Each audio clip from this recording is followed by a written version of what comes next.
ଅତି ସୁନ୍ଦର ଭାବରେ ନଥିଲେ।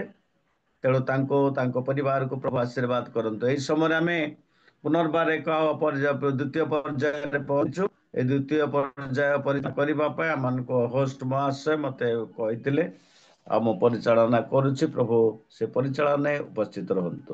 ଆମେ ବର୍ତ୍ତମାନ ଆମମାନଙ୍କର ଏଇ ସମୟ ଅଛି ଯେ ଆମମାନଙ୍କର ଗହଣରେ ଆଜି ପ୍ରଭୁ ଏକ ଆଉ ପ୍ରଭୁଙ୍କ ଦାସୀଙ୍କୁ ଆମମାନଙ୍କ ସମ୍ମୁଖରେ ଦେଇଅଛି, ଯାହାର ନାମ ସୋନାଲି ଦାସ। ସେ ପ୍ରଭୁଙ୍କର ଗୌରବ କରିବା ପାଇଁ ଏବଂ ୱାର୍ସିପ ବା ସ୍ତୁତି ପ୍ରଶଂସା କରି ପ୍ରଭୁଙ୍କ ନାମରେ ଆଉ ସେ କରିବା ପାଇଁ ଆଜି ସେ ତାଙ୍କୁ ସୁପଥ ଦିଅନ୍ତୁ। ଆମ ପ୍ରତ୍ୟେକଙ୍କୁ ଆରାଧନା ସ୍ତୁତି ପ୍ରଶଂସାରେ କଢେଇ ନେବେ। ଆଉ ମୁଁ ପ୍ରଭୁ ଯୀଶୁ ଖ୍ରୀଷ୍ଟଙ୍କ ନାମରେ ଆମେ ସମସ୍ତେ କରତାଳରେ ଆହ୍ୱାନ କରିବା, କାରଣ ସେ ଆସୁଅଛନ୍ତି ଆମମାନଙ୍କର ସମ୍ମୁଖରେ ଆରାଧନା ପ୍ରଶଂସା କରିବେ। ତାଙ୍କ କରତାଳ ସହିତ ଆମେ ସ୍ୱାଗତ କରିବା। ସେ ଆସିବେ, ଆରାଧନା ସମସ୍ତ କରିବା। ଆପଣଙ୍କର ସମୟ। ଧନ୍ୟବାଦ ସିଷ୍ଟର, ଧନ୍ୟବାଦ सोनाली दास सिस्टर।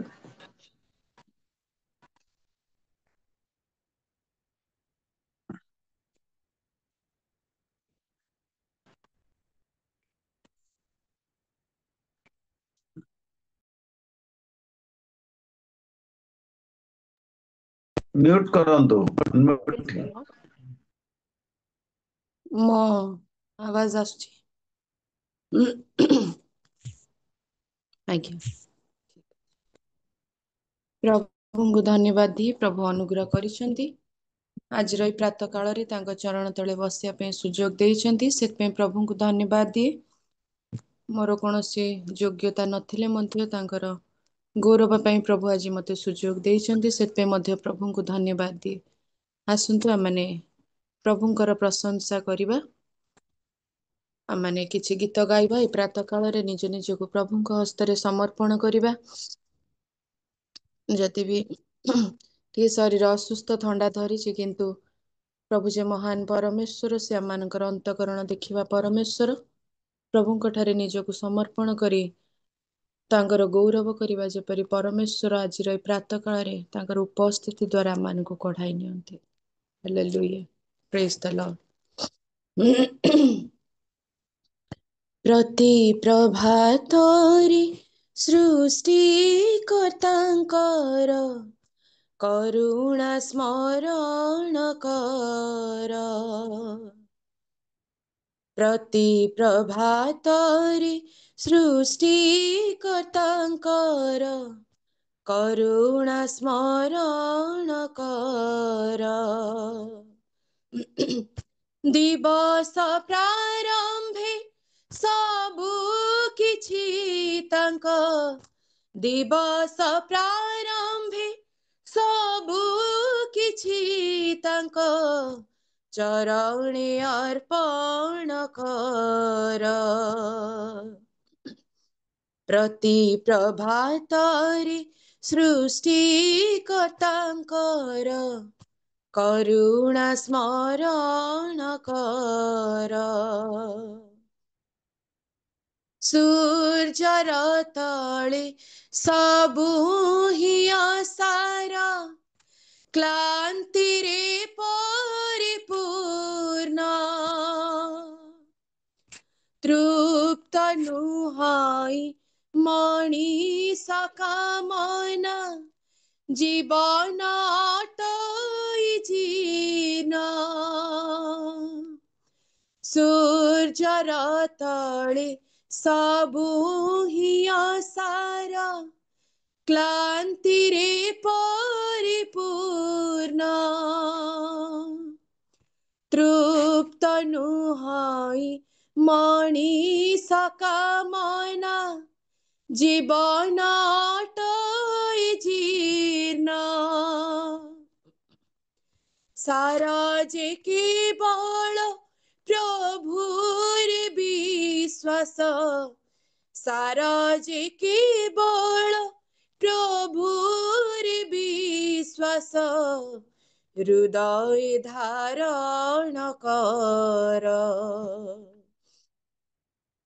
प्रति प्रभातरे सृष्टिकर्तांकर करुणा स्मरण कर। अनंत सीम हे परमेश्वर अनादि अनंत से ही सकल सृष्टि प्रकाशे महिमा बंदन तांकरि गाई। अनंत सीम हे परमेश्वर अनादि अनंत से ही सकल सृष्टि प्रकाशे महिमा बंदन तांकरि गाई। अनंत ज्योति से तांकरि आलोक अनंत ज्योति से तांकरि आलोक हृदय धारण कर। प्रति प्रभातरे सृष्टिकर्तांकर करुणा स्मरण कर। दिवस प्रारंभे सबु किछि तांक दिवस प्रारंभे सबु किछि तांक चरणे अर्पण कर। प्रति प्रभातरे सृष्टिकर्तांकर करुणा स्मरण कर। Hallelujah, praise the Lord. चला पथ धारे प्रभु तुमी साथी हेब तुमी मते जीवनर पथ देखाइब। चला पथ धारे प्रभु तुमी साथी हेब तुमी मते जीवनर पथ देखाइब। पाप अंधकारे भरिछि दुनिया सबुरे विपद भय डरिबिनि प्रभु चालिबि साहसी तुमठी रखी मुलय। पाप अंधकारे भरिछि दुनिया सबुरे विपद भय डरिबिनि प्रभु चालिबि साहसी तुमठी रखी मुलय। झुंटिबा करू जानिछि तुमे त हात मोर धरि नेब झुंटिबा करू जानिछि तुमे त हात मोर धरि नेब। चला पथ धारी प्रभु तुमी साथी हेब तुमी मते जीवनर पथ देखाइब। छोट हृदयटी तुम लागि प्रभु रखिछि सदा मुख खोली। आहे महाज्योति मरुद बेदीरे प्रेम शिखा दिया जाली। छोट हृदयटी तुम लागि प्रभु रखिछि सदा मुख खोली। आहे महाज्योति मरुद बेदीरे प्रेम शिखा दिया जाली। से आलोक शिखा नीति जଳି जଳି तुम स्मृति गाउथिब। ସେ ଆଲୋକ ଶିଖା ନୀତି ଜଳି ଜଳି ତୁମ ସ୍ମୃତି ଗାଉଥିବ। ଚଲା ପଥ ଧାରି ପ୍ରଭୁ ତୁମେ ସାଥୀ ହେବ। ତୁମେ ମତେ ଜୀବନର ପଥ ଦେଖାଇବ। ଚଲା ପଥ ଧାରି ପ୍ରଭୁ ତୁମେ ସାଥୀ ହେବ। ତୁମେ ମତେ ଜୀବନର ପଥ ଦେଖାଇବ। Hallelujah. Praise the Lord. Thank you, Jesus. Glory. Hallelujah. Thank you, Jesus. ପ୍ରଭୁ, ଏ ପ୍ରାତଃ କାଳରେ ତୁମ ଚରଣ ତଳେ ବସିବା ପାଇଁ ସୁଯୋଗ ଦେଇଛ, ଧନ୍ୟବାଦ ଦଉଛି ପ୍ରଭୁ। ପ୍ରଭୁ, ଆମମାନଙ୍କର ଚଲା ପଥରେ ତୁମେ ଯେ ଆମମାନଙ୍କର ସାହାଯ୍ୟକାରୀ, ତୁମେ ଯେ ଆମମାନଙ୍କର ପଥ ପ୍ରଦର୍ଶକ, ତୁମର ବାକ୍ୟ ଯେ ଆମମାନଙ୍କୁ ଆଲୋକ ପ୍ରଦାନ କରିଥାଏ ଆମମାନଙ୍କର ପଥରେ ଚାଲିବା ପାଇଁ, ସେଥିପାଇଁ ତୁମର ଧନ୍ୟବାଦ, ତୁମର ପ୍ରଶଂସା, ତୁମର ଗୌରବ କରୁଅଛୁ। ପ୍ରଭୁ, ଏ ପ୍ରାତଃ କାଳରେ ଆମେ ତୁମକୁ ଦେଖି ନ ପାରିଲେ ମଧ୍ୟ ତୁମର ଉପସ୍ଥିତି ଆମମାନଙ୍କର ମଧ୍ୟରେ ରହିଛି, ସେଥିପାଇଁ ତୁମର ଧନ୍ୟବାଦ କରୁଅଛୁ। ହାଲେଲୁୟା ପ୍ରଭୁ।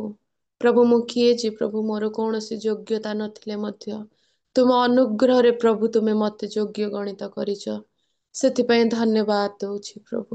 ତୁମେ ମହାନ ପରମେଶ୍ୱର, ତୁମର ଗୌରବ କରୁଅଛି ପ୍ରଭୁ। ତୁମ ନିକଟରେ ମନର ସମସ୍ତ ବିଷୟ ଭାଙ୍ଗି ପ୍ରଭୁ, ଓ ପ୍ରଭୁ ତୁମଠାରେ ସମର୍ପିତ ହେବା ପାଇଁ, ଓ ପ୍ରଭୁ ଆମ ପ୍ରତ୍ୟେକଙ୍କୁ ତୁମେ ଅନୁଗ୍ରହ କର, ପ୍ରଭୁ ତୁମେ ସାହାଯ୍ୟ କର। Hallelujah, hallelujah. Glory Jesus, praise you Lord. Hallelujah, hallelujah. ଦେଖିନି ସେ ରୂପ କେବେ, ପାଇଛି ଅନୁଭବେ,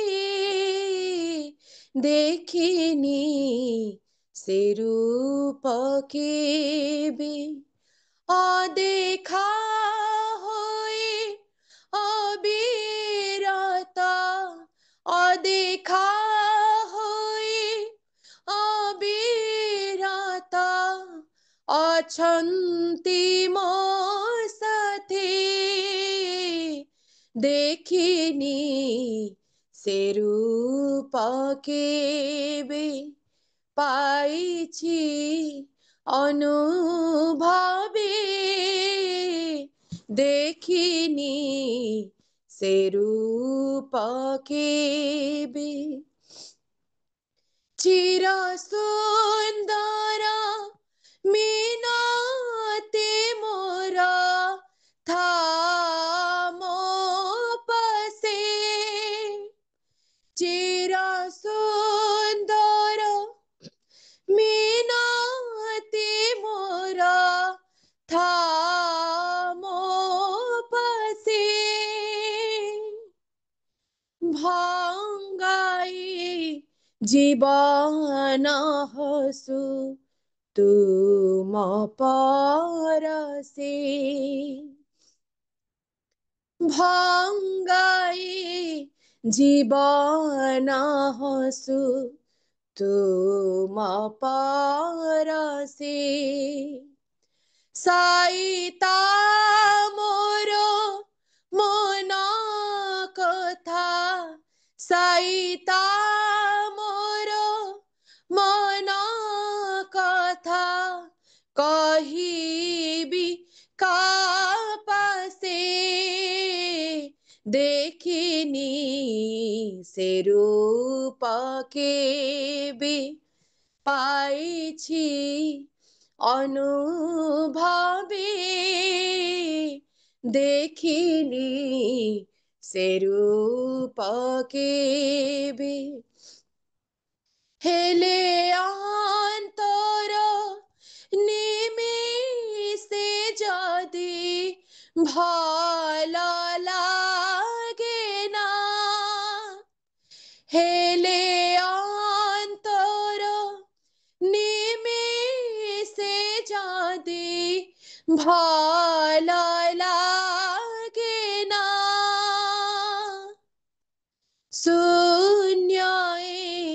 विधुर प्रेम से प्रेम बिना शून्य विधुर मन से प्रेम बिना जीवन मोर अरपिछि जीवन मोर अरपिछि मु तांकरि पासे देखिनी से रूप केबे पाइछि अनुभवे देखिनी से रूप केबे अदेखा होई अविरत अदेखा होई अविरत अछन्ति मो साथी देखिनी से रूप केबे पाइछि अनुभवे देखिनी से रूप केबे। Thank you Jesus. धन्यवाद दौछि प्रभु। बापा आमे तुमको देखि न पारिले मध्य तुम उपस्थिति जे सर्वदा आमनकर चतुर्पार्श्वरे रहिअछि ସେଥିପାଇଁ ଧନ୍ୟବାଦ ଦଉଛି ପ୍ରଭୁ। ପ୍ରଭୁ ଯେତେବେଳେ ଆମମାନଙ୍କ ପାଖରେ ଆମେମାନେ କାହାକୁ ଦେଖି ନ ପାରୁ ସେତେବେଳେ ତୁମେ ଆମମାନଙ୍କର ସହିତ ରହିଛ ସେଥିପାଇଁ ଧନ୍ୟବାଦ ଦଉଛି। ପ୍ରଭୁ ଯେତେବେଳେ ମୁଁ ଦୁର୍ବଳ ହେଇ ପଡ଼ିଛି ପ୍ରଭୁ ତୁମେ ଯେ ମୋର ବଳ ହେଇଛ ସେଥିପାଇଁ ତୁମର ଗୌରବ କରୁଅଛି। ଯେତେବେଳେ ପ୍ରଭୁ ମୁଁ ଭାଙ୍ଗି ପଡ଼ିଛି ସେତେବେଳେ ପ୍ରଭୁ ତୁମର ବାକ୍ୟ ଦ୍ୱାରା ତୁମର ଆତ୍ମାଙ୍କର ସେଇ କ୍ଷୁଦ୍ର ମଧୁର ସ୍ୱର ଦ୍ୱାରା ତୁମେ ମୋତେ ଉଠାଇଛ ବୋଲି ଧନ୍ୟବାଦ ଦଉଛି। ତୁମେ ପ୍ରଭୁ ଆମ ପ୍ରତ୍ୟେକଙ୍କର ବଳ ହେଇଛ ପ୍ରଭୁ ସେଥିପାଇଁ ଧନ୍ୟବାଦ ଦଉଛି ପ୍ରଭୁ। ତୁମେ ଯେ ଆମମାନଙ୍କର ଦୃଢ଼ ଦୁର୍ଗ ହୋଇଛ ସେଥିପାଇଁ ଧନ୍ୟବାଦ ଦଉଛି। ଓ ପ୍ରଭୁ ନିଜ ନିଜକୁ ତୁମ ହସ୍ତରେ ଏଇ ପ୍ରାତଃ କାଳରେ ସମର୍ପଣ କରୁଅଛୁ। ଓ ପ୍ରଭୁ ତୁମର ସେବା କରିବା ପାଇଁ ତୁମେ ଆମ ପ୍ରତ୍ୟେକଙ୍କୁ ଅନୁଗ୍ରହ କର ପ୍ରଭୁ, ପ୍ରତ୍ୟେକଙ୍କୁ ଆଶୀର୍ବାଦ କର ପ୍ରଭୁ, ଯେପରି ଆମେ ବିଶ୍ୱସ୍ତ ଭାବେ ତୁମର ଗୌରବ କରିବୁ, ତୁମର ପ୍ରଶଂସା କରିବୁ। ପ୍ରଭୁ କେବଳ ଆମମାନଙ୍କର ମୁଖ ନୁହଁ ମାତ୍ର ଆମମାନଙ୍କର ଜୀବନ ଯେପରି ତୁମର ଗୌରବର କାରଣ ହେବ ସେପରି ଅନୁଗ୍ରହ କର। ଆଜିର ଏହି ଉପାସନାର ଅବଶିଷ୍ଟାଂଶ ସମୟକୁ ତୁମ ହସ୍ତରେ ଦଉଛୁ ପ୍ରଭୁ। ତୁମ ଉପସ୍ଥିତି ଦ୍ୱାରା ଆମ ପ୍ରତ୍ୟେକଙ୍କୁ ତୁମେ ମୁଦ୍ରାଙ୍କିତ କର। ତୁମେ କଥା କୁହ, ତୁମ ସ୍ୱର ଶୁଣିବାକୁ ଦିଅ ପ୍ରଭୁ, ତୁମେ ସାହାଯ୍ୟ କର। ପ୍ରାର୍ଥନା ଶ୍ରବଣକାରୀ ପିତା, ପ୍ରାର୍ଥନା ଶ୍ରବଣ କରିଛ, ଏ ପ୍ରଶଂସାର ନୈବେଦ୍ୟ ତୁମେ ଗ୍ରହଣ କରିଛ ବୋଲି ଧନ୍ୟବାଦ ଦେଇ ପ୍ରିୟ ପ୍ରଭୁ ଯୀଶୁଙ୍କ ନାମରେ ଅଳ୍ପ ଭିକ୍ଷା ମାଗୁଅଛି, ଆମେନ୍। ପ୍ରେଜ୍ ଦ ଲର୍ଡ।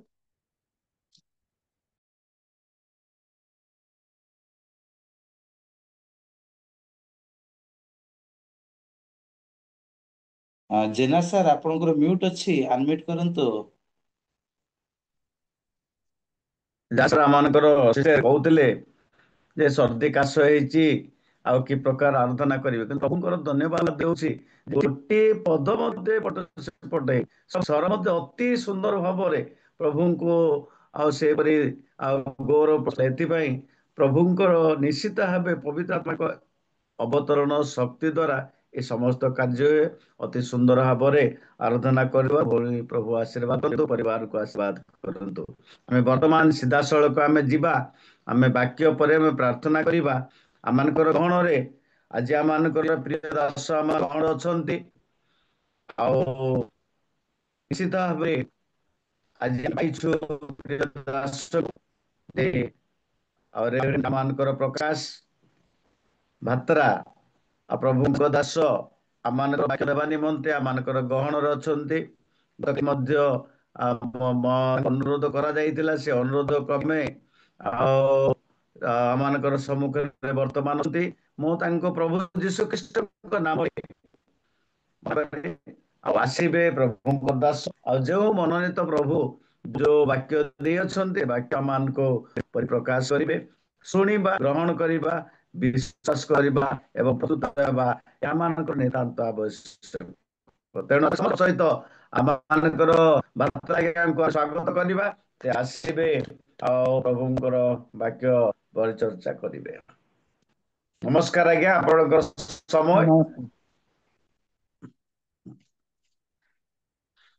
ବହୁତ ଧନ୍ୟବାଦ ଜେନା ଆଜ୍ଞା, ମତେ ସୁନ୍ଦର ରୂପେ ସ୍ୱାଗତ କରିଥିବାରୁ ହୃଦୟର କୃତଜ୍ଞତା ଓ ଧନ୍ୟବାଦ ଆପଣଙ୍କୁ ଜଣାଏ। ମୁଁ ପ୍ରଥମେ ପ୍ରଭୁ ଯୀଶୁ ଖ୍ରୀଷ୍ଟଙ୍କୁ ଆଉ ଧନ୍ୟବାଦ ଦିଏ, ସେ ମତେ ଅନୁଗ୍ରହ କରି ଏ ଦିନ ଦାସକୁ ଆପଣ ମାନଙ୍କ ମଧ୍ୟରେ ଆଣିଲେ ଆଉ ତାଙ୍କର ଅନୁଗ୍ରହର ବାର୍ତ୍ତା କିଛି କହିବା ପାଇଁ ମତେ ମନୋନୀତ କଲେ। ଦ୍ଵିତୀୟରେ ଧନ୍ୟବାଦ ଦିଏ ଆଉ ପର ଆଜ୍ଞାକୁ ମତେ ସ୍ମରଣ କରିଥିବାରୁ ମୋର ହୃଦୟରେ କୃତଜ୍ଞତା ଓ ନମସ୍କାର ଜଣାଏ। ଏହା ଗୋଟେ ସୌଭାଗ୍ୟର ବିଷୟ ପ୍ରଭୁଙ୍କ ଲୋକମାନଙ୍କ ଆଗରେ ଆସି ପ୍ରଭୁଙ୍କ ବାକ୍ୟ କହିବା ପାଇଁ। ଆଜିର ପରିଚାଳକ, ପରିଚାଳିକା ଏବଂ ଆଜି ଯୋଉ ଗୀତ ଗାଇଲେ ସମସ୍ତଙ୍କୁ ମଧ୍ୟ ମୁଁ ଧନ୍ୟବାଦ ଦିଏ। ଥ୍ୟାଙ୍କ ୟୁ ଜେନା ଆଜ୍ଞା ଆଉ ଦିଦିକୁ ମଧ୍ୟ। ଆଉ ଉତ୍ତମ ରୂପେ ମତେ ସ୍ଵାଗତ କଲେ ଆଉ ସୁନ୍ଦର ଗୀତ ଗାଇଲେ। ଗୀତଟା ଅତି ବହୁତ ସୁନ୍ଦର ଥିଲା। ଆଉ ପ୍ରଭୁ ଆପଣଙ୍କର ଦାସୀକୁ ବ୍ୟବହାର କଲେ।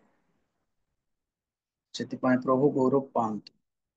ଆସୁ ଆମେ ଗୋଟିଏ ମୁହୂର୍ତ୍ତ ପ୍ରାର୍ଥନା କରିବା ମୁଁ ବାକ୍ୟ ପୂର୍ବରୁ, ତାପରେ ପ୍ରଭୁଙ୍କ ବାକ୍ୟ ନିକଟ ମଙ୍ଗଳମୟ ପ୍ରଭୁ ଯୀଶୁ ବାପା, ଆମେ ତୁମର ଧନ୍ୟବାଦ ଦଉଛୁ ଆଜିର ସୁନ୍ଦର ସକାଳ ପାଇଁ। ତୁମରି ଗୌରବ ହଉ, ତୁମର ପ୍ରଶଂସା ହଉ।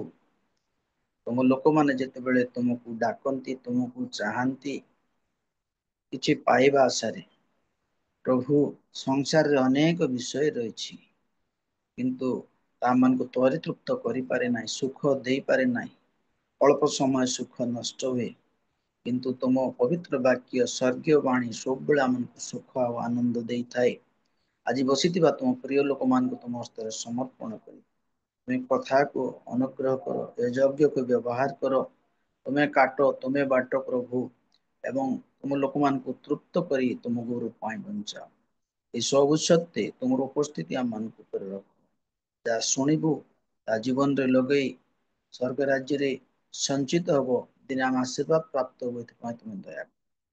ତୁମେ ଆରମ୍ଭ କର ଆଉ ତୁମେ ଶେଷ କର।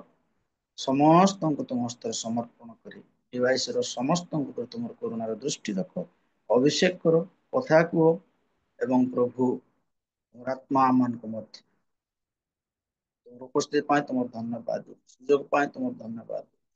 ମହିମା ତୁମକୁ ଦେଇ ଯୀଶୁଙ୍କ ନାମରେ ପ୍ରାର୍ଥନା।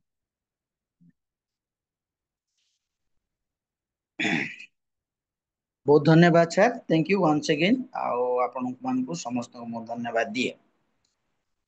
ଆଜିର ଶାସ୍ତ୍ର ପାଇଁ ଅଳ୍ପ ସମୟ ଧ୍ୟାନର ଶାସ୍ତ୍ରାଂଶ ଆମେ ପାଠ କରିବା।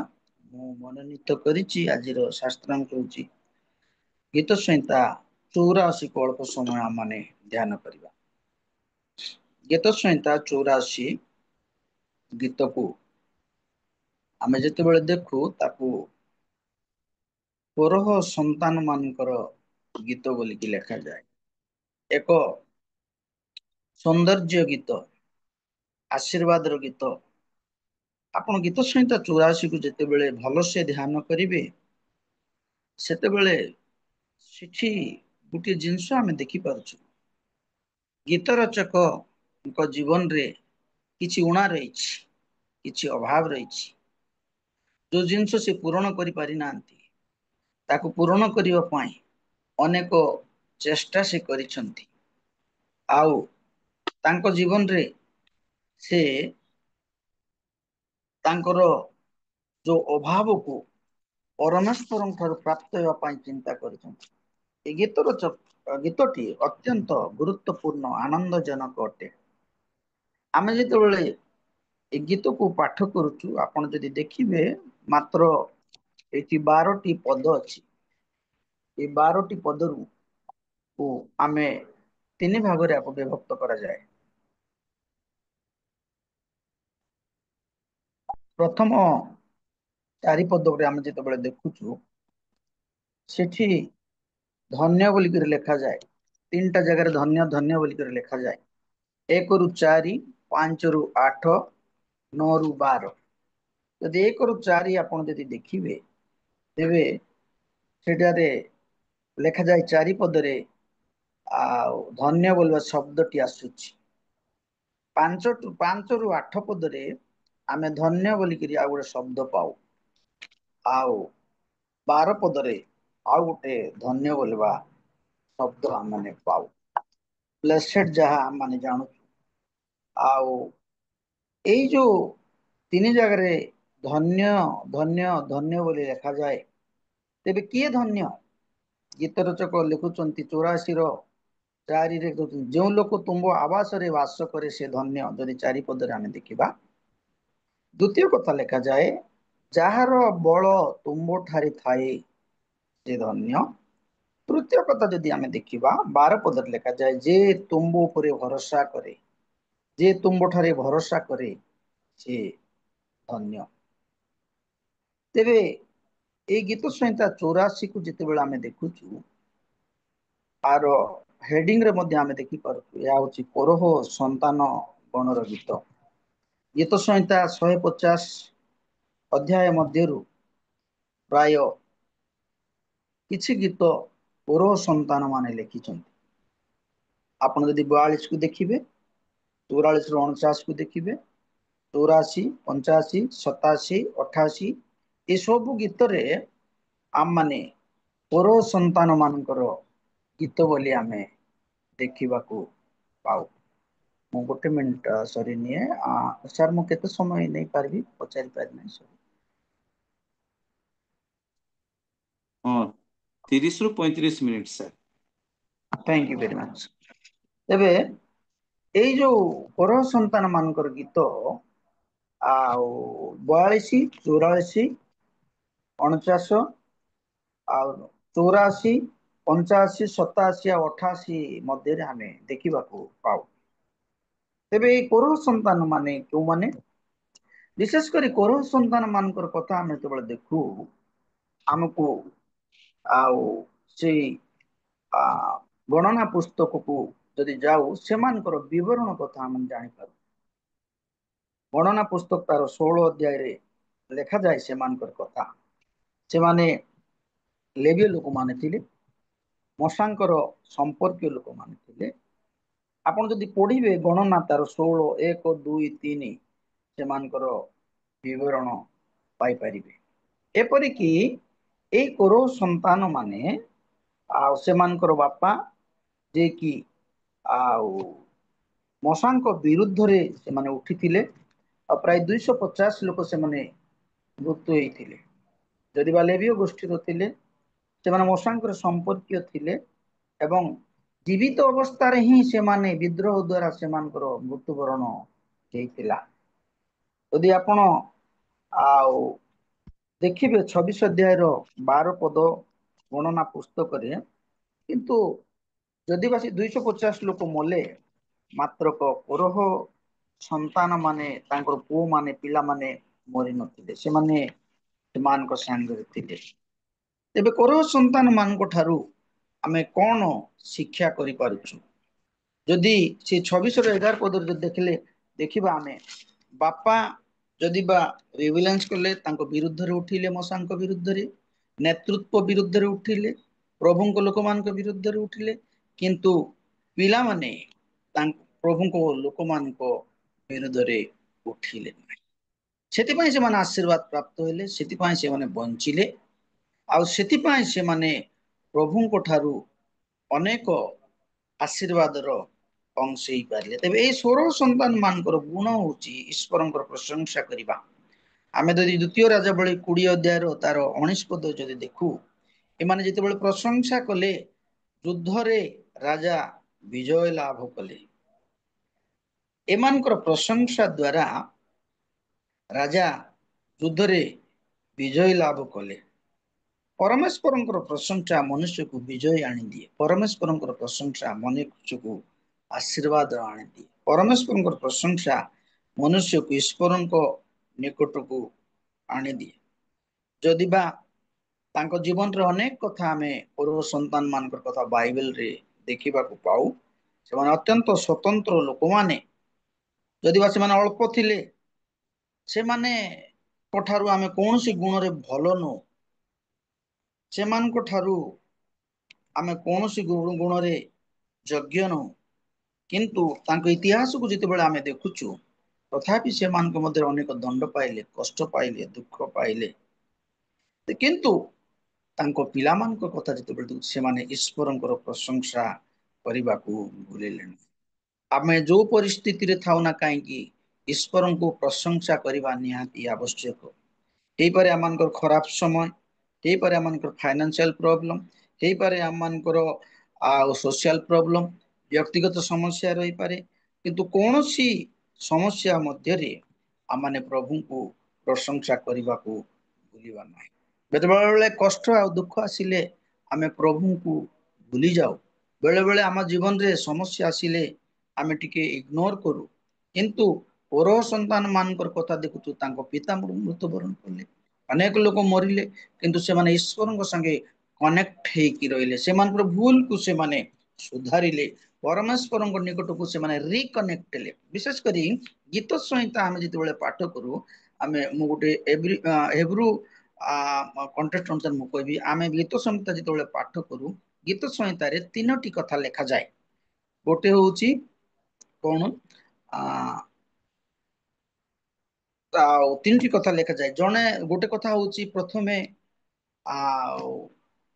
ईश्वर के साथ जो माने संपृक्त होंती से माने कनेक्टेड रिकनेक्ट डिकनेक्टेड और रिकनेक्टेड हम जोटा कहू जो माने ईश्वरंकर लोक माने ईश्वरंकर ठारे से माने भल्लो जीवन यापन काटंती किंतु जेते बेले किछि दुख आ कष्ट आसे सेते बेले माने प्रभु को भूली जानती किंतु आमे जेते बेले गीत संहिता को देखू गीत आम पे कथा शिक्षा दिए जे दुख आ कष्ट आ धन संपत्ति हेले मध्य से माने भूली जानती मात्र जेते बेले से मान परमेश्वर से मान को छाड़ी दियंती और रिकनेक्ट हैला परे प्रभु से मान को आशीर्वाद करिवे तबे मो कहबार कथा होची पर संतान मान को जीवन रे आमे देखुछु से माने जदी बा गोटे मनोनीत गोष्ठी थिले तथापि परमेश्वर को दासन को विरुद्ध रे जेते बेले से माने स्वर उठैले प्रभु तांको दासन को प्रति संतुष्ट थिले तेणु अन्य मान को से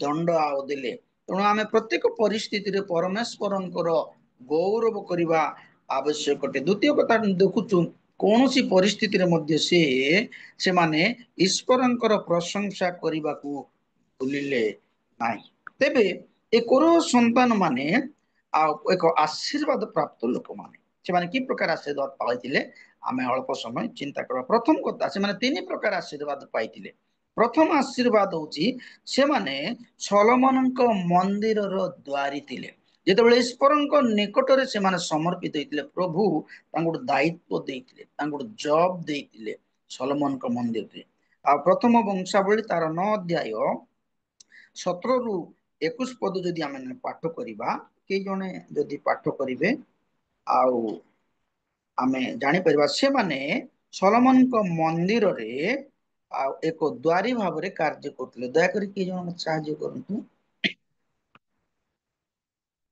प्रथम वंशावली तार 9 अध्याय 17 रु 21 पद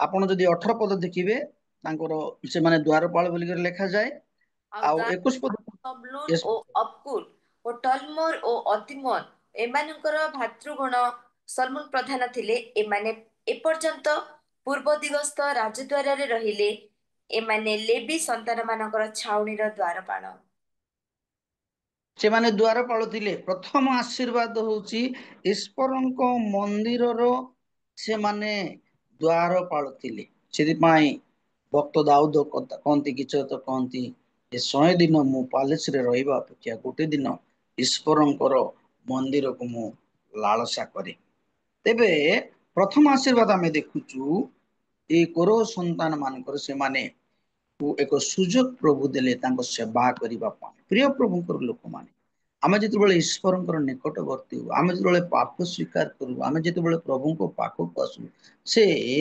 ଆମମାନଙ୍କୁ ଅନୁଗ୍ରହ କରନ୍ତି ତାଙ୍କ ସେବା କରିବା ପାଇଁ। ଆମ ଅନେକ ଲୋକ ଆମେ ଏଠି ସେବାରେ ଅଛୁ।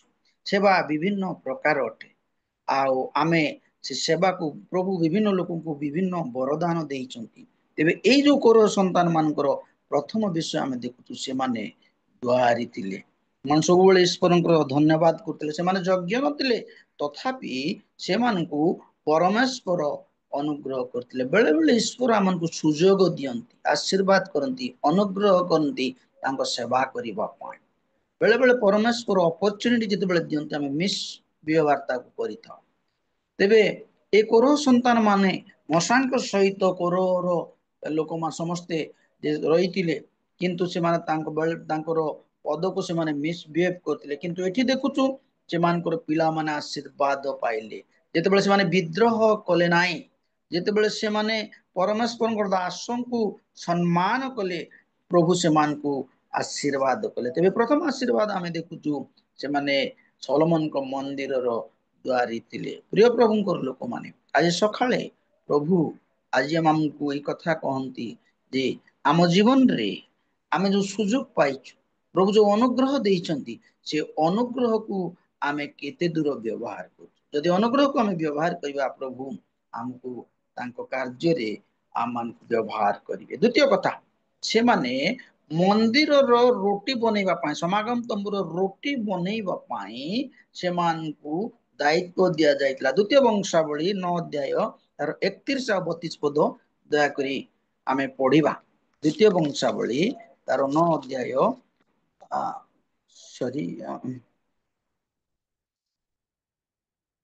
ଦ୍ୱିତୀୟ ବଂଶାବଳୀ ନାଇଁ ପ୍ରଥମ ବଂଶାବଳୀ 9 ଅଧ୍ୟାୟ 21 ଆଉ 32 ପଦ, ପ୍ରଥମ ବଂଶାବଳୀ 9 ଅଧ୍ୟାୟ 21 ଆଉ 32 ପଦ ପଢି ଦିଅନ୍ତୁ କିଏ ଜଣେ। 9 ଅଧ୍ୟାୟ କେତେ କହିଲେ? 31 ଆଉ 32 ପଦ। ଆଉ ଲେବୀୟ ମାନଙ୍କ ମଧ୍ୟରୁ କୋରହୀୟ ସବ୍ଲୁନର ଜ୍ୟେଷ୍ଠ ପୁତ୍ର ମଥତୀୟ ତତ୍ତ୍ୱାବଧାନରେ ନିରୂପିତ କର୍ମରେ ନିଯୁକ୍ତ ଥିଲା। ଆଉ ସେମାନଙ୍କର ଭାତୃଗଣ କହାତୀୟ ସନ୍ତାନଗଣ ମଧ୍ୟରୁ ଅନେକ ଜଣ ପ୍ରତି ବିଶ୍ରାମବାର ଦର୍ଶନୀୟ ରୁଟି ପ୍ରସ୍ତୁତ କରିବା ପାଇଁ ନିଯୁକ୍ତି ଥିଲେ। Thank you. ତେବେ ଏଠି ଆମେ ଦେଖୁ ତାଙ୍କର ଦ୍ୱିତୀୟ ଆଶୀର୍ବାଦ ହଉଛି ପ୍ରଭୁଙ୍କ ସେବାରେ ମନ୍ଦିରରେ ରୁଟି ବନେଇବା ପାଇଁ ପ୍ରଭୁ ସେମାନଙ୍କୁ ଦାୟିତ୍ୱ ଦେଇଥିଲେ। ବେଳେ ବେଳେ ଆମେ ମନ୍ଦିରର ସେବକ ହେଲା ପରେ ଆଉ ଆମକୁ ପ୍ରଭୁ ଆମକୁ ମଣ୍ଡଳୀରେ ଅନେକ ଦାୟିତ୍ୱ ଦେଇଥାନ୍ତି। ଆଉ କାହାକୁ ଯେତେବେଳେ ଦାୟିତ୍ୱ ମିଳେ, ସମସ୍ତେ ପ୍ରେସିଡେଣ୍ଟ ହେବା ପାଇଁ ଇଚ୍ଛା କରିଥାନ୍ତି, ସମସ୍ତେ ଆଉ ସେକ୍ରେଟାରୀ ଇଚ୍ଛା କରନ୍ତି, ସମସ୍ତେ ଟ୍ରେଜେରୀ ହେବା ପାଇଁ ଇଚ୍ଛା କରନ୍ତି। କିନ୍ତୁ କୌରବ ସନ୍ତାନ ମାନଙ୍କର କଥା ଦେଖୁ, ସେମାନେ ଅତ୍ୟନ୍ତ ନମ୍ର ଥିଲେ। ସେ ପରମେଶ୍ୱରଙ୍କ ଦ୍ୱାରର ଦ୍ୱାରୀ ହେବା ପାଇଁ ସେମାନେ ଇଚ୍ଛା କଲେ। ଦର୍ଶନୀୟ ରୁଟିକୁ ତିଆରି କରିବା ପାଇଁ ପରମେଶ୍ୱର ଯେତେବେଳେ ନିଯୁକ୍ତ କଲେ ସେମାନେ ଆଉ ତହିଁର ସବୁ କାର୍ଯ୍ୟ ସେମାନେ ସୁରୁଖୁରୁ ଭାବେ କଲେ। ଏହା ସପ୍ତାହରେ ପ୍ରାୟ 12ଟି ରୁଟି ସେମାନେ ବନଉଥିଲେ ଏବଂ ତାହା ମନ୍ଦିର କାର୍ଯ୍ୟ ନିମନ୍ତେ ବ୍ୟବହାର ହଉଥିଲା। ତେବେ ପ୍ରିୟ ପ୍ରଭୁଙ୍କର ଲୋକମାନେ, ଆମେ ଯେତେବେଳେ ଆପଣ ଲେବିୟ ତାର 24-5-8 ପଦରେ ମଧ୍ୟ ଏଇ ଅଂଶଟି ଆପଣ ଦେଖିପାରିବେ। ଲେବିୟ ପୁସ୍ତକ 24-5-8 ଯଦି ପଢିବେ, ଆଉ ତାକୁ ଟିକେ ପଢନ୍ତୁ।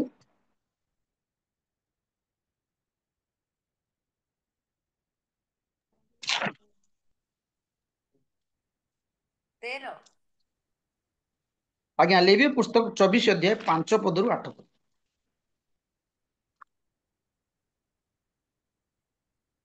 ଆଉ ତୁମେ ସବୁ ସରୁ ମଇଦା ନେଇ ତହିଁରେ 12 ଗୋଟି ପିଠା ପ୍ରସ୍ତୁତ କରିବ।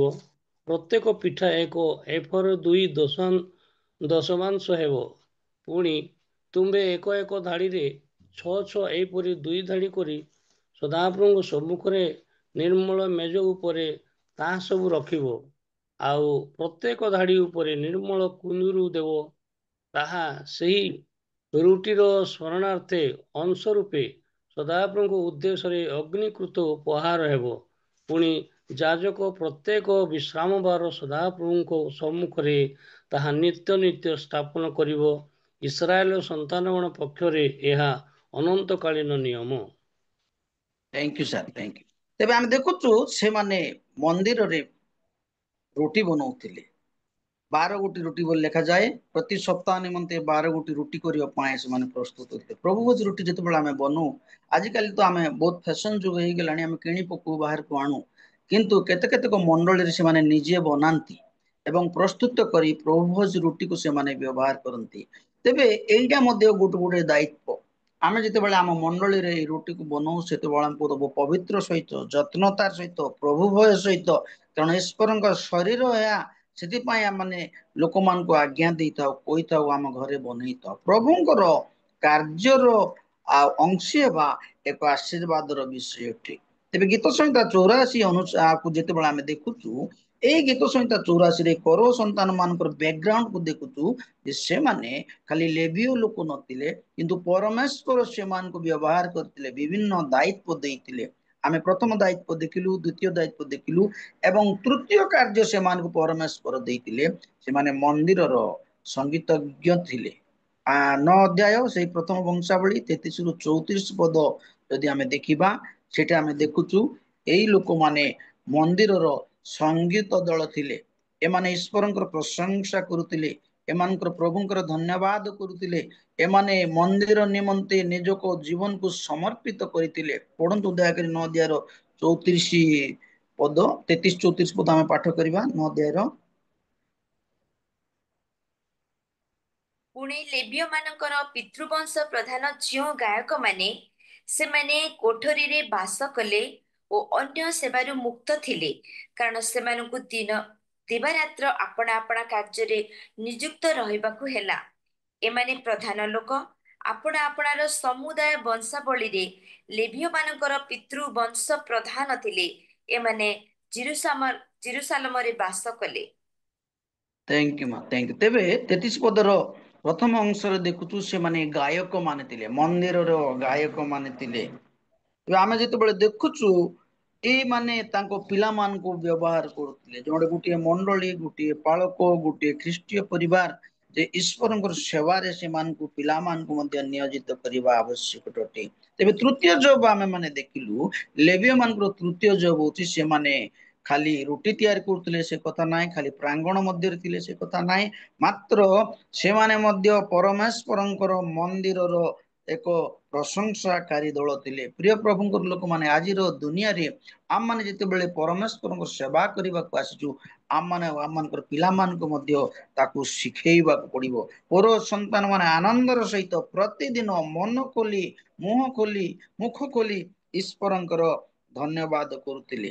ଆମେ ଯେତେବେଳେ ଗୀତ ସଂହିତା ତାର 84 1 ପଦରୁ 4 ପଦ ଆମେ ଯେତେବେଳେ ଦେଖୁ, ସେମାନେ ହୁଏତ ଗୀତ ଗାଇବାର ସୁଯୋଗ ଲେଖୁଥିଲେ। ସେମାନେ ଆପଣ ଯଦି ଦେଖିବା, ହୁଏତ ସେମାନଙ୍କ ପାଖରେ ଭିତରକୁ ଯିବା ପାଇଁ ସୁଯୋଗ ନଥିଲା, କିନ୍ତୁ ସେମାନେ ସବୁବେଳେ ବାଧ୍ୟ ହଉଥିଲେ ଏବଂ ପ୍ରାଙ୍ଗଣ ମଧ୍ୟରେ ମଧ୍ୟ ଗୀତ ଗାଇ ପରମେଶ୍ୱରଙ୍କର ପ୍ରଶଂସା କରୁଥିଲେ। ପରମେଶ୍ୱରଙ୍କ ପାଇଁ ସେମାନଙ୍କ ଜୀବନ ଲାଳସା ଥିଲା, ସେମାନଙ୍କର ଲାଳସା ଥିଲା। ଦାଉଦ ମଧ୍ୟ ମନ୍ଦିର ଭିତରକୁ ଯାଇ ପାରୁନଥିଲେ, କିନ୍ତୁ ପରମେଶ୍ୱରଙ୍କ ପ୍ରଶଂସାରେ ସେ ସବୁବେଳେ ନିଜ ଜୀବନକୁ ସେ ଦେଇଥିଲେ। ତେବେ ଗୀତ ସଂହିତା 34ର 1 ପଦରେ ସେଥିପାଇଁ କହୁଛନ୍ତି, ଗୀତ ରଚକ ସେ କଥା କହନ୍ତି ଯେ କୋଉମାନେ ଧନ୍ୟ, ପ୍ରକୃତରେ ଯୋଉମାନେ ପରମେଶ୍ୱରଙ୍କର ଗୃହରେ ବାସ କରନ୍ତି ସେମାନେ ଧନ୍ୟ। ଏଇ ଗୀତ ସଂହିତା 84କୁ ଯେତେବେଳେ ଆମେ ଅଧ୍ୟୟନ କରିବା, ସେତେବେଳେ ଜାଣିପାରୁ ସେଇ ସମୟରେ ଯୁଦୀୟ ଲୋକମାନଙ୍କର ଆଜି ମଧ୍ୟ ସେଇ ପ୍ରଥା ରହିଛି। ସେମାନେ ପ୍ରତିବର୍ଷ 3 ଥର ସେମାନେ ଜିରୁସାଲମ ମନ୍ଦିରକୁ ଯାଉଥିଲେ ଏବଂ ଯେତେବେଳେ ଯାଉଥିଲେ, ସେମାନେ ଯେକୌଣସି ଜାଗାରେ ଥାଆନ୍ତୁ ପୃଥିବୀର, ସେଇ ଦିନଠୁ ସେମାନେ ଯାଉଥିଲେ, ଆହୁରି ସେମାନେ ଈଶ୍ୱରଙ୍କର ପ୍ରଶଂସା କରୁଥିଲେ। ତେବେ କୌଣସି କାରଣବଶତଃ ଏ ମିସ୍ କରିଛନ୍ତି ସେତେବେଳେ ଜିରୁସାଲମ ମନ୍ଦିରକୁ ଯିବା ପାଇଁ, ହୁଏତ ସେଇ ସମୟରେ ସେ ମନେ ପକାଉଛନ୍ତି, ଆହା ମୁଁ ଏକଲା ଅଛି, ମୁଁ କେତେବେଳେ ଯିବି ପ୍ରଭୁଙ୍କ ମନ୍ଦିର ପାଖକୁ। ଯୋଉମାନେ ଯାଆନ୍ତି ସେମାନେ କେତେ ଆଶୀର୍ବାଦ ପ୍ରାପ୍ତ ହେବେ, କିନ୍ତୁ ମୁଁ ସେଥିରୁ ବଞ୍ଚିତ ହେଇଅଛି। ସେଥିପାଇଁ ଯୋଉମାନେ ଈଶ୍ୱରଙ୍କର ଗୌରବ କରନ୍ତି, ଯୋଉମାନେ ଈଶ୍ୱରଙ୍କର ସମ୍ମୁଖରେ ରୁହନ୍ତି, ସେମାନେ ଧନ୍ୟ। ଗୀତ ରଚକ ମଧ୍ୟ ଗୀତ 42 ଆମେ ଯେତେବେଳେ ଦେଖୁଛୁ, ସେ କହନ୍ତି ଯେ ମୁଁ ଗୀତ 42 1-2 ପଦରେ ଯେତେବେଳେ ଆମେ ପାଠ କରୁ, ସେତେବେଳେ ଦେଖାଯାଏ ସେ କହୁଛନ୍ତି ଯେ ହରିଣ ଯୋଉ ପ୍ରକାର ଜଳସ୍ରୋତ ପାଇଁ ତା ପ୍ରାଣକୁ ଆକୁଳ କରେ, ଠିକ ସେ ପ୍ରକାର ମୋ ପ୍ରାଣ ସଦାପ୍ରଭୁଙ୍କ ପାଇଁ ମୂର୍ଚ୍ଛିତ ଅଟେ।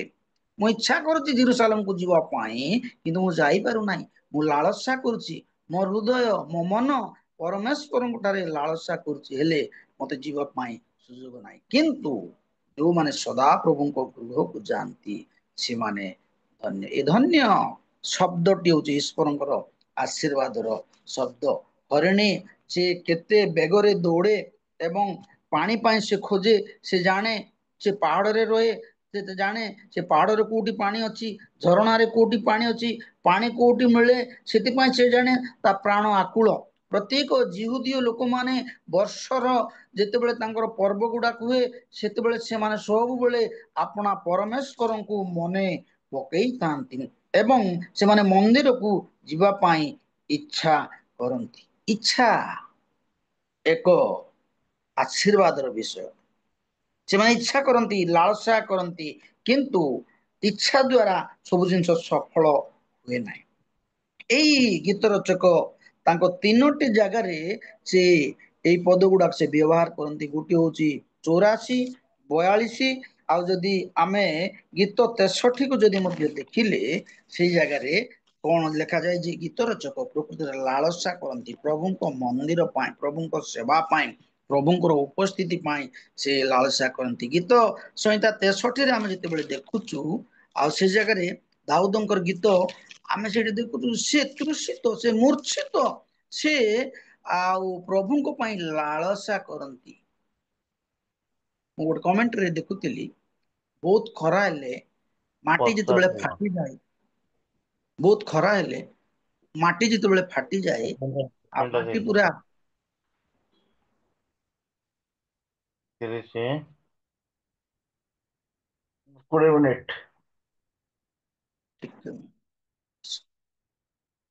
ବହୁତ ଖରା ହେଲେ ମାଟି ଯେତେବେଳେ ଫାଟିଯାଏ, ସେ ବର୍ଷାକୁ ଅନେଇ ଥାଏ।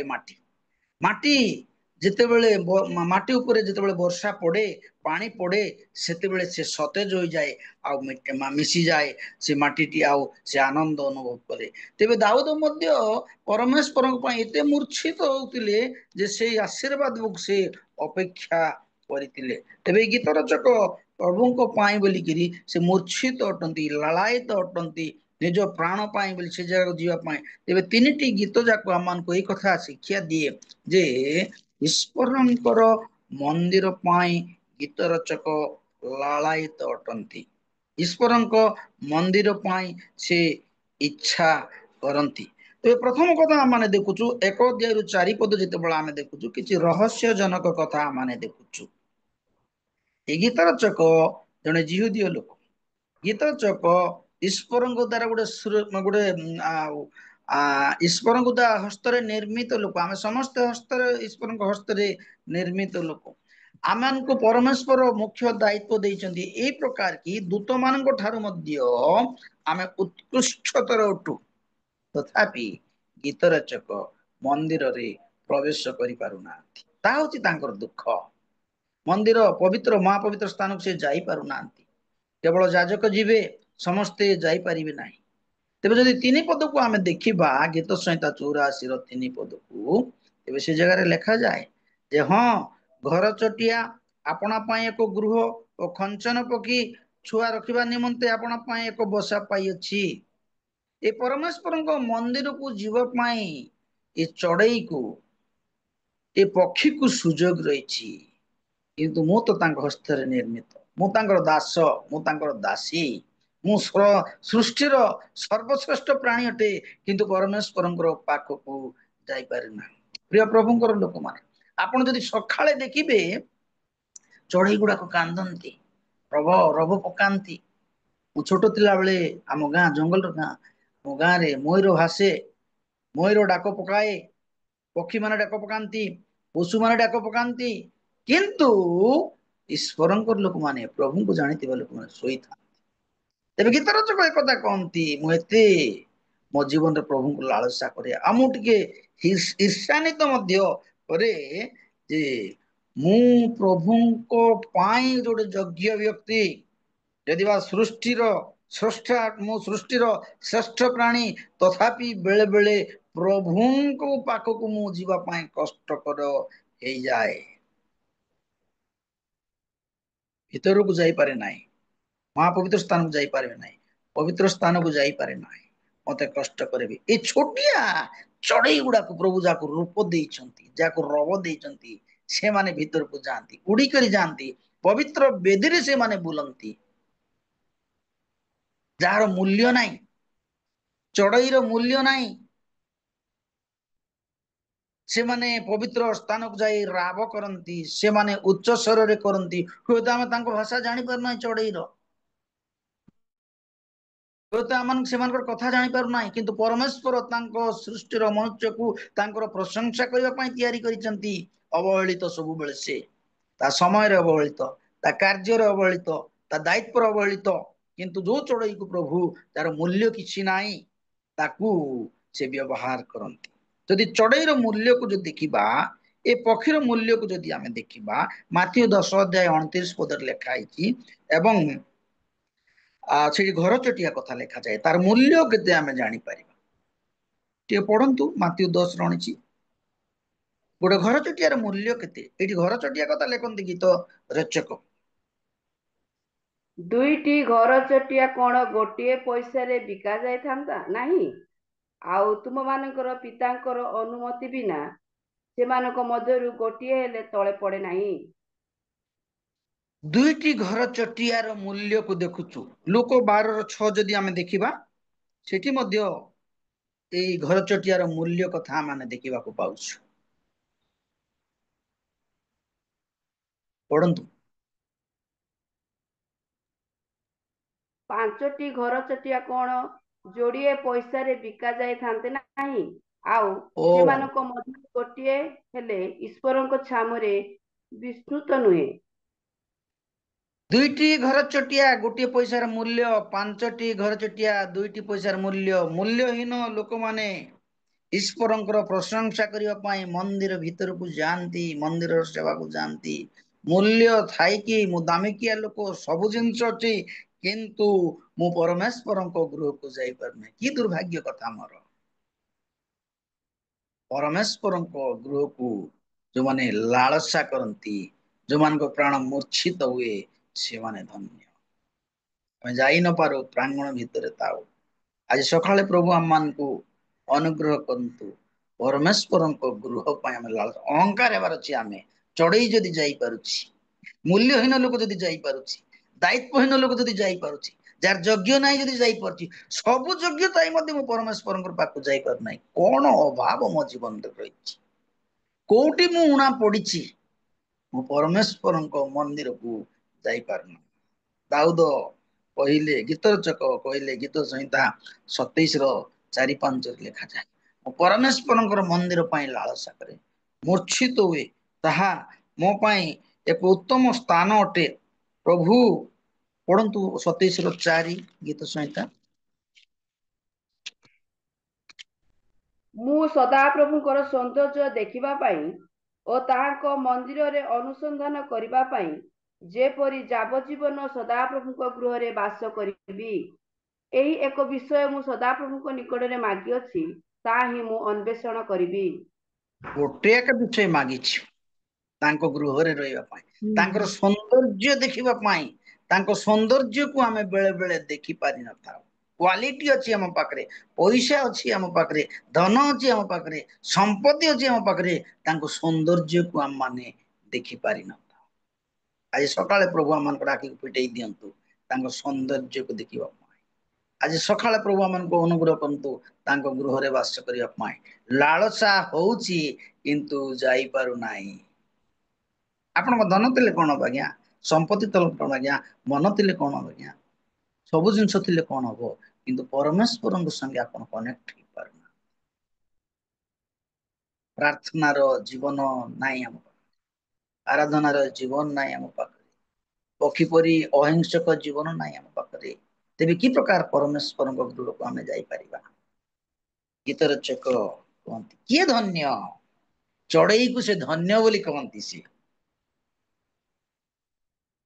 ଚଢେଇକୁ ସେ ଧନ୍ୟ ବୋଲି କହନ୍ତି। ଏକ ପଦରେ ଲେଖାଯାଏ ତୁମର ଆବାସ କେତେ ପ୍ରିୟତମ, ହ୍ୱାଟ ଏ ବ୍ୟୁଟିଫୁଲ ହାଉସ, କେତେ ସୁନ୍ଦର। ମୁଁ ଲାଳସା କରୁଛି ଏ ଚଢେଇ ମାନଙ୍କୁ ଦେଖୁଛି, ସେମାନେ ଯାଉଛନ୍ତି ମାତ୍ର ମୁଁ ତୁମ ଘରକୁ ଯାଇପାରୁନାହିଁ।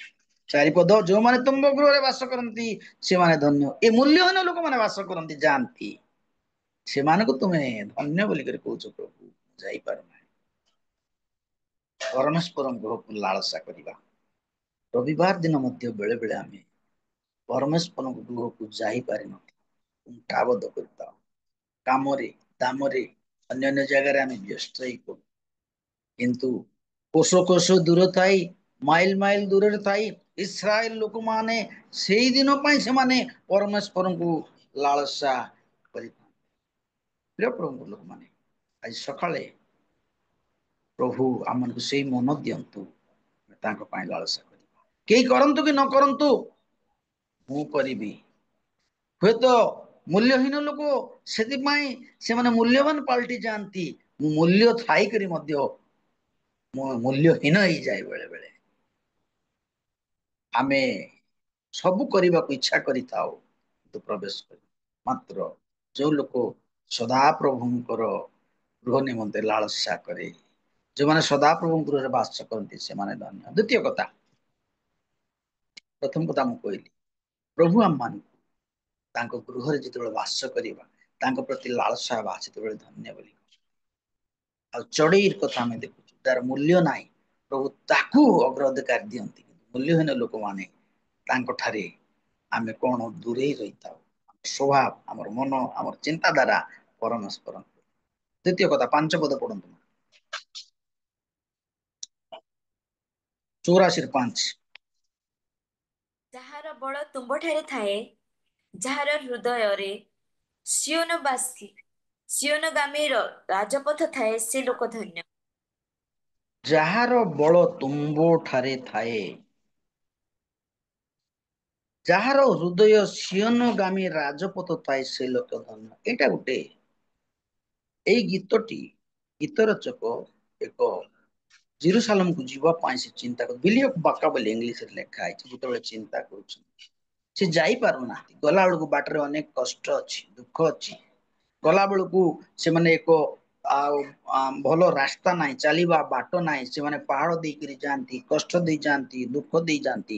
କିନ୍ତୁ ସଦାପ୍ରଭୁ ତାଙ୍କ ମନ୍ଦିରକୁ ଯିବା ପାଇଁ ଯାହାକୁ ବଳ ଦିଅନ୍ତି, ସେମାନେ ଧନ୍ୟ ବୋଲିକରି କହନ୍ତି। 6 ପଦରେ ଲେଖାଯାଏ ସେମାନେ କ୍ରନ୍ଧନ ଉପତ୍ୟକାରେ ଗମନ କରୁ କରୁ ଝରଣା ସ୍ଥାନରେ ପହଞ୍ଚନ୍ତି। ଯଦି ବା ଦୁଃଖ ଅଛି ଜୀବନରେ, କଷ୍ଟ ଅଛି ଜୀବନରେ, ଘାଟି ଅଛି, ପାହାଡ ଅଛି, ଅପ୍ ଅଛି, ଡାଉନ୍ ଅଛି, କିନ୍ତୁ କାନ୍ଦନ୍ତି, ଦୁଃଖ କରନ୍ତି, କିନ୍ତୁ ପରମେଶ୍ୱରଙ୍କର ଗୃହରେ କଷ୍ଟରେ ପହଞ୍ଚିଲା ପରେ ସେମାନେ ଝରଣା ଜାଗାରେ ପହଞ୍ଚନ୍ତି। ଝରଣା ସୁଖେ ନାହିଁ କେବେ, ନଦୀ ଶୁଖିଯାଏ, ଝରଣା କେବେ ସୁଖେ ନାହିଁ। ତ ଏଲିୟଙ୍କୁ ପ୍ରଭୁ ସେଦିନ ରଖିଥିଲେ ସେଇ ଜାଗାରେ, ସେଇ ରହିଲେ ଝରଣା ପାଖରେ, ନଦୀ କୂଳରେ ରହିଥିଲେ। ତେବେ ପରମେଶ୍ୱରଙ୍କ ଗୃହକୁ ଯିବା ପାଇଁ ସେ ବଳ ଦିଅନ୍ତି। ଝିଅଶୟ କହିଲେ ଯେ, ଝିଅଶୟ ଯଦି 14 ଅଧ୍ୟାୟରେ 11 ପଦକୁ ଯଦି ଦେଖିବା, ସେ ଜାଗାରେ ଲେଖାଯାଏ, କହିଲେ ମୁଁ 40 ବର୍ଷ ହେଇଥିଲା ମତେ, ଏବେ ପ୍ରାୟ 85 ବର୍ଷ ମତେ ହେଇଛି। ସଦାପ୍ରଭୁ ମତେ ବଳ ଦେଇଛନ୍ତି ଜୀବନ ଯାତ୍ରା ମଧ୍ୟରେ, ମୁଁ କେବେ ପଛକୁ ଘୁଞ୍ଚିବି ନାହିଁ। ସେ ପ୍ରଭୁ ମତେ ଅନୁଗ୍ରହ କରିଛନ୍ତି, ସେ ମତେ ବଳବାନ କରିଛନ୍ତି। ମୁଁ ଜେରୁସାଲେମକୁ ଯିବା ପାଇଁ, ମୁଁ ଈଶ୍ୱରଙ୍କ ରାଜ୍ୟକୁ ଯିବା ପାଇଁ, ତାଙ୍କ ସେବା କରିବା ପାଇଁ ମୁଁ ବଳବାନ ଅଟେ। ସେ ମତେ ବଳ ଦେଇଛନ୍ତି। ସେ ଦୁର୍ବଳକୁ ବଳ ଦିଅନ୍ତି, ସେ ଦୁଃଖୀକୁ ସୁଖ ଦିଅନ୍ତି, ସେ ୱିକନେସ୍ ଲୋକକୁ ଷ୍ଟ୍ରେନ୍ଥେନ୍ କରନ୍ତି। ତେଣୁ ସେ କହନ୍ତି ଯେ ସଦାପ୍ରଭୁ ଯାହାକୁ ବଳ ଦିଅନ୍ତି। କଣ ପାଇଁ ସେ ବଳ ଦିଅନ୍ତି? ବିଶେଷ କରି 84 ଅଧ୍ୟାୟରେ ଲେଖାଯାଏ, ଏ 84 ଗୀତରେ ଲେଖାଯାଏ କଣ ପାଇଁ ବଳ ଦିଅନ୍ତି? ଜେରୁସାଲେମ ମନ୍ଦିରକୁ ଯିବା ପାଇଁ ଅନେକ କଷ୍ଟ ଦୁଃଖ ଅଛି, ପାହାଡରେ ରାସ୍ତା ଅଛି, ବାଟରେ କଷ୍ଟ ଅଛି, ପାହାଡ ଅଛି, ଚୋର ଡକାୟତ ଅଛନ୍ତି ରାସ୍ତାରେ ଏବଂ ଚାଲିବାର ସହଜ ନାହିଁ, କିନ୍ତୁ ମତେ ପହଞ୍ଚିବା ପାଇଁ ପ୍ରଭୁ ମତେ ବଳ ଦିଅନ୍ତି। ଆମେ ଥକି ପଡୁ ଅନେକ ସମୟ, ଆମେ ଭୁଲି ଯାଉ ଅନେକ ସମୟ। ହିତୋପଦେଶରେ ଜ୍ଞାନୀ ସୋଲୋମନ ଲେଖନ୍ତି, ଅଳସୁଆ କହେ ବାଟରେ ସିଂହ ଅଛି। ଈଶ୍ୱରଙ୍କର ଲୋକମାନେ ଏଇ ଗୀତ ରଚକ ଜେରୁସାଲେମ ମନ୍ଦିରକୁ ଯିବା ପାଇଁ ସେ ବର୍ଣ୍ଣନା କରୁଛନ୍ତି, ଯଦି ବା କଷ୍ଟ ଦୁଃଖ ମୋ ଜୀବନରେ ଅଛି, କିନ୍ତୁ ତୁମେ ମତେ ବଳ ଦେଇଛ, ତୁମେ ମତେ ଶକ୍ତି ଦେଇଛ, ଆଉ ଏସବୁ ଯେତେବେଳେ ମୁଁ କ୍ରସ୍ କରିବି ସେତେବେଳେ ମୁଁ ଝରଣା ପାଇବି, ଆନନ୍ଦ ପାଇବି, ଅନୁଗ୍ରହ ପାଇବି। ଦ୍ୱିତୀୟ କଥା, ପ୍ରଭୁ ବଳ ଦିଅନ୍ତି। ଯେଉଁମାନେ ସଦାପ୍ରଭୁଙ୍କ ଗୃହରେ ବାସ କରନ୍ତି ପ୍ରଭୁ ସେମାନଙ୍କୁ ବଳ ଦିଅନ୍ତି। ଯେଉଁମାନେ ସଦାପ୍ରଭୁଙ୍କ ଗୃହରେ ବାସ କରନ୍ତି ପ୍ରଭୁ ସେମାନଙ୍କୁ ବଳବାନ କରି ଲକ୍ଷ୍ୟ ସ୍ଥାନରେ ପହଞ୍ଚେଇ ଆନନ୍ଦ ଦିଅନ୍ତି। ଅନେକ ଗୁଡାଏ କଥା ଅଛି, ମୁଁ ସରେଇବା ପାଇଁ ଚାହେଁ। ତେବେ ତୃତୀୟ କଥା ଆମମାନେ ଦେଖିବା, ଯେଉଁମାନେ ସଦାପ୍ରଭୁଙ୍କ ଗୃହରେ ବାସ କରନ୍ତି ସେମାନଙ୍କୁ ପ୍ରଭୁ ଆଶୀର୍ବାଦ କରିବେ। 12 ପଦ ଆମେ ଦେଖିବା, ଆଉ 9 ରୁ 12 ପଦରେ ଆମେ ଆଉ ସେଠି ଦେଖୁଛୁ, ସେ ଜାଗାରେ ଯେଉଁ ଲୋକ ତାଙ୍କ ଶରଣ ନିଏ ସେ ଲୋକ, ତେବେ ଆମେ ପୂର୍ବ ପଦ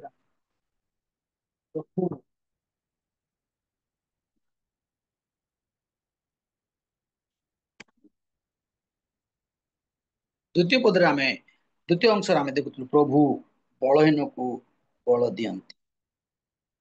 ତୃତୀୟ କଥା ଆମେ ଦେଖୁଛୁ, ପ୍ରଭୁ ଯେଉଁମାନେ ତାଙ୍କ ଉପରେ ଭରସା ରଖନ୍ତି ସେମାନଙ୍କୁ ସେ ଆଶୀର୍ବାଦ କରନ୍ତି, ବିଭିନ୍ନ ଆଶୀର୍ବାଦରେ ଆଶୀର୍ବାଦ କରନ୍ତି। ବଳହୀନକୁ ବଳ ଦିଅନ୍ତି ବୋଲି ଗୋଟିଏ ଶବ୍ଦ ମୁଁ କହିକି ତୃତୀୟ କଥାକୁ ଯାଇ ସରାଏ, ଯେ ଇସ୍ରାଏଲ ଲୋକକୁ ପ୍ରଭୁ କହନ୍ତି ତୁମେ କୀଟ ଅଟ।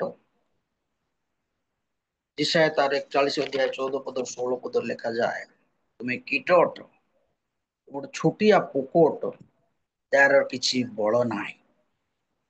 ପୋକକୁ ପ୍ରଭୁ ବଳବାନ କରନ୍ତି। ତା ତଳପଦ ମାନଙ୍କ ଲେଖାଯାଏ ସେ ପାହାଡ କାଟିବାରେ ସାହାଯ୍ୟ କରନ୍ତି। ଛୋଟ ତା ତଳପଦରେ ଲେଖାଯାଏ ଶକ୍ତିଶାଳୀ କରନ୍ତି। କୌଣସି ପ୍ରକାର ସମସ୍ୟା, କୌଣସି ପ୍ରକାର ବଳବାନ ଲୋକ ତାଙ୍କ ସାଙ୍ଗେ କାମ କରିବେ ନାହିଁ, ଛୋଟିଆ କୀଟ ସାଙ୍ଗେ ସଦା ପ୍ରଭୁ ସେମାନଙ୍କ ପ୍ରାର୍ଥନା ଶୁଣନ୍ତି। ଯେସାୟା ତାର 41 ର 14 ରୁ 16 ପଦ ଟିକେ ପଢି ଦିଅନ୍ତୁ, ସମୟ ନେବି ନାହିଁ, ସରେଇଦେବି। ହେ କୀଟ ସ୍ୱରୂପ ଯାକୋବ, ହେ ଇସ୍ରାଏଲ ଗଣ, ଭୟ କର ନାହିଁ। ସଦାପ୍ରଭୁ କହନ୍ତି, ଆମ୍ଭେ ତୁମର ସାହାଯ୍ୟ କରିବା ଓ ଇସ୍ରାଏଲର ଧର୍ମ ସ୍ୱରୂପ ତୁମ୍ଭର ମୁକ୍ତିଦାତା ଅଟନ୍ତି। ଦେଖ, ଆମ୍ଭେ ତୁମକୁ ତୀକ୍ଷ୍ଣ ଛୁରୀ କାଷ୍ଠ ବିଶିଷ୍ଟ ଏକ ନୂତନ ଶସ୍ୟ ମର୍ଦ୍ଦନ ଯନ୍ତ୍ର ସ୍ୱରୂପ କରିବା। ତୁମ୍ଭେ ପର୍ବତ ଗଣକୁ ମର୍ଦ୍ଦନ କରି ଚୂର୍ଣ୍ଣ କରିବ ଓ ଉପପର୍ବତ ଗଣକୁ ଭୂସି ତୁଲ୍ୟ କରିବ। ତୁମ୍ଭେ ସେମାନଙ୍କୁ କୁଲାରେ ଉଡ଼ାଇଲେ ବାୟୁ ସେମାନଙ୍କୁ ଉଡ଼ାଇ ଦେଇ ଯିବ ଓ ଘୂର୍ଣ୍ଣିବାୟୁ ସେମାନଙ୍କୁ ଛିନ୍ନ ଭିନ୍ନ କରି ପକାଇବ। ପୁଣି ତୁମ୍ଭେ ସଦାପ୍ରଭୁଙ୍କ ଠାରେ ଉଲ୍ଲାସ କରିବ ଓ ଇସ୍ରାଏଲ ଧର୍ମ ସ୍ୱରୂପଙ୍କ ଠାରେ ଦର୍ପ କରିବ। ତେବେ କୀଟ ସ୍ୱରୂପ, କୀଟର କିଛି ବଳ ନାହିଁ। ଛୋଟିଆ ପୋକକୁ ଆପଣ ଚପଲରେ ମାରି ଦେଇପାରିବେ, ହାତରେ ମାରି ଦେଇପାରିବେ, ଛୋଟିଆ କୀଟ ୱାମ, କିନ୍ତୁ ପ୍ରଭୁ ତାକୁ ବଳବାନ କରନ୍ତି, ପ୍ରଭୁ ବଳ ଦିଅନ୍ତି, ଶକ୍ତି ଦିଅନ୍ତି। ଆମେ ହେଇପାରୁ ଛୋଟିଆ, କିନ୍ତୁ ଈଶ୍ୱରଙ୍କର ଅନୁଗ୍ରହ ଥିଲେ ବଳ ଶକ୍ତି। ତୃତୀୟ କଥା ଆମେ ଦେଖିବା, ଆଉ 9 ରୁ 12 ପଦରେ ଲେଖାଯାଏ ଯେଉଁ ଲୋକ ତାଙ୍କ ଶରଣ ନିଏ, ତାଙ୍କ ଶରଣ ନେଲେ ଆମମାନଙ୍କୁ ପ୍ରଭୁ କଣ କରନ୍ତି? ଆଶୀର୍ବାଦ କରନ୍ତି। ଗୀତ ସଂହିତା 34:9-10 ଲେଖାଯାଏ, ଯେଉଁମାନେ ସଦା ପ୍ରଭୁଙ୍କର ଶରଣ ନିଅନ୍ତି ସେମାନଙ୍କର କୌଣସି ଅଭାବ ହବ ନାହିଁ। ଗୀତ ସଂହିତା ତାର 23:6 ପଦରେ ଲେଖାଯାଏ, ଯେଉଁମାନେ ସଦା ପ୍ରଭୁଙ୍କ ଶରଣ ନିଅନ୍ତି ସଦାପ୍ରଭୁ ସେମାନଙ୍କୁ ପ୍ରତ୍ୟେକ ବିଷୟରେ ଆଶୀର୍ବାଦ କରିବେ, ମଙ୍ଗଳ ବିଷୟର ଅଭାବ କରିବେ ନାହିଁ। ପ୍ରଭୁଙ୍କଠାରେ ଶରଣ ନେବାଙ୍କର ପ୍ରତ୍ୟେକ ଅବସ୍ଥାକୁ ସେ ପରିବର୍ତ୍ତନ କରନ୍ତି। ସମୟ ଅତିବାହିତ ହେଇଯାଇଛି, ତଥାପି ମୁଁ ଆପଣମାନଙ୍କୁ ଗୋଟିଏ ପଦ କହି ସରେଇବାକୁ ଚାହେଁ। କୋଉମାନଙ୍କୁ ପ୍ରଭୁ ଆଶୀର୍ବାଦ କରନ୍ତି? ଧନ୍ୟ ବୋଲି କହନ୍ତି, ଯେଉଁମାନେ ସଦାପ୍ରଭୁଙ୍କ ଗୃହ ପାଇଁ ଲାଳସା କରନ୍ତି, ଯୋଉମାନେ ସଦାପ୍ରଭୁଙ୍କ ଗୃହକୁ ଯିବା ପାଇଁ ବଳବାନ ହୁଅନ୍ତି, ଯୋଉମାନେ ସଦାପ୍ରଭୁଙ୍କ ଗୃହକୁ ଯିବା ପାଇଁ ଯେ ସେମାନେ ମନ ବଳାନ୍ତି ଏବଂ ତାଙ୍କଠାରେ ଭଲ ମନ ଥାଏ, ସେମାନଙ୍କୁ ସଦାପ୍ରଭୁ ଆଶୀର୍ବାଦ କରିବେ। ତେବେ ଏଇ ଗୀତରେ ପୌର ସନ୍ତାନ ମାନେ ସେମାନଙ୍କ ଜୀବନରେ ସେମାନେ ଦେଖିଲେ ସେମାନେ ଯୋଗ୍ୟ ଲୋକ ନଥିଲେ ମନ୍ଦିର ନିମନ୍ତେ, ଯଦି ବା ଯୋଗ୍ୟ ଲୋକ ନଥିଲେ ଉପାସନା ନିମନ୍ତେ, ସେମାନେ ନିଜକୁ ଅଯୋଗ୍ୟ ବୋଲି ମନେ କରୁଥିଲେ, ତଥାପି ସେମାନଙ୍କ ଜୀବନରେ ଲାଳସା ଥିଲା। ପ୍ରଭୁ ଆଜି ସକାଳେ ଆମମାନଙ୍କୁ ଅନୁଗ୍ରହ କରନ୍ତୁ, ଆମମାନଙ୍କୁ ଲାଳସା ଦିଅନ୍ତୁ। କେତେବେଳେ ପ୍ରଭୁ ଆମମାନଙ୍କୁ ଧନ୍ୟ ବୋଲି କହିବେ? ଆଉ ଯେତେବେଳେ ଆମେ ତାଙ୍କ ଗୃହ ପ୍ରତି ଲାଳସା ହେବା, ତାଙ୍କ ମନ୍ଦିରକୁ ଯିବା ପାଇଁ ଆମେ ନିଜକୁ ବଳବାନ କରିବା, ଆମେ ଆଉ ତାଙ୍କ ଉପରେ ଭରସା କରିବା, ସେତେବେଳେ ପ୍ରଭୁ ଆମମାନଙ୍କୁ ଧନ୍ୟ ବୋଲି ସକାଳରେ ପ୍ରଭୁ ତାଙ୍କର ଦୟାରେ ଆମକୁ ଭୂଷିତ କରନ୍ତୁ ଏବଂ ତାଙ୍କ ପାଇଁ ବ୍ୟବହାର କରନ୍ତୁ। ଆମେ ଯଜ୍ଞ ନଉ, ପ୍ରଭୁ ଆପଣଙ୍କୁ ଆମ ବ୍ୟବହାର କରିବେ, ମନ୍ଦିରରେ ବ୍ୟବହାର କରିବେ, ସମାଜରେ ବ୍ୟବହାର କରିବେ। ଯୋଉମାନେ ଯୋଗ୍ୟ ଲୋକମାନେ ସେମାନେ ଲଜ୍ଜିତ ହେବେ। ସେଥିପାଇଁ ପାଉଲ କହନ୍ତି ମୂର୍ଖ ଜ୍ଞାନୀ ମାନଙ୍କର ଜ୍ଞାନକୁ ଲଜ୍ଜା କରିବା ନିମିତ୍ତ ମୂର୍ଖ ମାନଙ୍କୁ ପ୍ରଭୁ ମନୋନୀତ କଲେ। ଯୋଉମାନେ ନିଜକୁ ଜ୍ଞାନୀ ବୋଲି ମନେ କରୁଥିଲେ ସେମାନଙ୍କୁ ପ୍ରଭୁ ଆମମାନଙ୍କୁ ଅନୁଗ୍ରହ କରନ୍ତୁ, ତାଙ୍କ ମନ୍ଦିରକୁ ଯିବା ସେବା କରିବା ପାଇଁ ଆମକୁ ବଳବାନ ଆଉ ଶକ୍ତିଯୁକ୍ତ।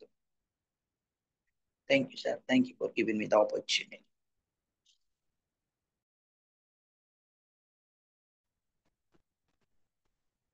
ଆଜ୍ଞା, ଅତି ସୁନ୍ଦର ବାକ୍ୟ ମାନଙ୍କୁ ଦେଇଥିଲେ। କୌରବ ସନ୍ତାନ ମାନେ କି ପ୍ରକାର ଆଶୀର୍ବାଦ ପ୍ରାପ୍ତ ହେଇଥିଲେ।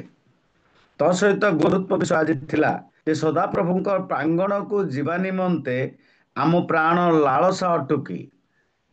ବାସ୍ତବ ଭାବରେ ଅତି ସୁନ୍ଦର ବାକ୍ୟ ଆପଣ ଦେଇଥିଲେ। ଆଉ ଆମେ ବାସ୍ତବ ଭାବରେ ବାକ୍ୟକୁ ନେଇ ଯଦି ଆମେ ପ୍ରସ୍ତୁତ ହେବା ଯେ ତାଙ୍କ ପ୍ରାଙ୍ଗଣକୁ, ସେଦିନ ସେଇ ଘର ଚଟିଆ ମାନେ ଯାଇପାରିଥିଲେ, କିନ୍ତୁ ଆମେ ଯାଇପାରୁଛୁ। ଏ ଯଦି ଚିନ୍ତା କରିବା ବାସ୍ତବ ଏକ ହୃଦୟ ସ୍ପର୍ଶୀ ବାକ୍ୟ ଅଟେ, ଆଉ ବିବେଚନାର ବାକ୍ୟ ଅଟେ, ଆମେ ଚିନ୍ତାର ବାକ୍ୟ ଅଟେ। ଯଦି ଆମେ କରିବା ବାସ୍ତବ ଭାବରେ ତାଙ୍କର ଗୃହର ଅଧିକାର କି ପ୍ରକାର ପାଇବା, ଆମେ ନିଶ୍ଚିତ ଭାବେ କରିବା। ପ୍ରଭୁ ଆପଣ ଆଶୀର୍ବାଦ କରନ୍ତୁ। ଧନ୍ୟବାଦ ଆଜ୍ଞା, ଧନ୍ୟବାଦ। ଏହି ସମୟରେ ଅନୁରୋଧ କରିବି ଆମମାନଙ୍କର ମଧ୍ୟରେ ଡେଭିଡ ଲିମ୍ ଅଛନ୍ତି।